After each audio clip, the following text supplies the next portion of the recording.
Benim yesim Madiyat Mevcan, Çağıroğlan'la Canavar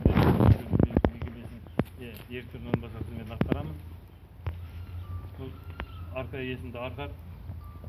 Aşım Halov'un yeğenliğinde gazetemde bu sizden yeşim tanıp alayın gibi atan yok. Biz tarafından hiç qanday kısım bolup atan yok.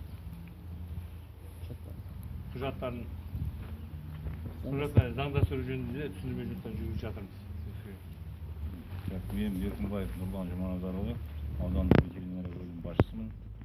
Ветеринария туралы заңның нөмір 339 заңның 25-ші бабына сәйкес, егер мал асыраушы жеке болсын, болмаса заң тұлғаның оқу мінездері көрсетіп, болмаса ауырған белгілері болатын болса, міндетті түрде ветеринар дәрігер хабарлау керек. Бүгінгі таңға ондай хабарлама түскен жоқ.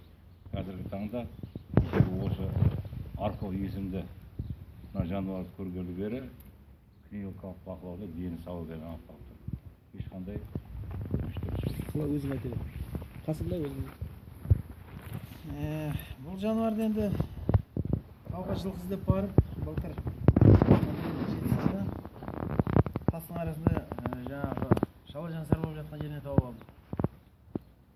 Сосын аттың дорбасына салып алып, жылқы іздеп барғам, сосын аттың дорбасына салып алып, үйге әкеліп, осы сиырдың сүтімен бағып, базардан барып жаңа 185 мың теңгеге бір қаралы сиыр сатып келдім. Сол сиырдың сүтімен әр 2 сағат сайын емізіп, осылай бақтым. Қазір енді Құдайға шүкір, денсаулығы жақсы, өзімнің қарауымда. Үкімет тарапынан ешқандай қысым болып жатқан жоқ. Сынама жүргізіледі.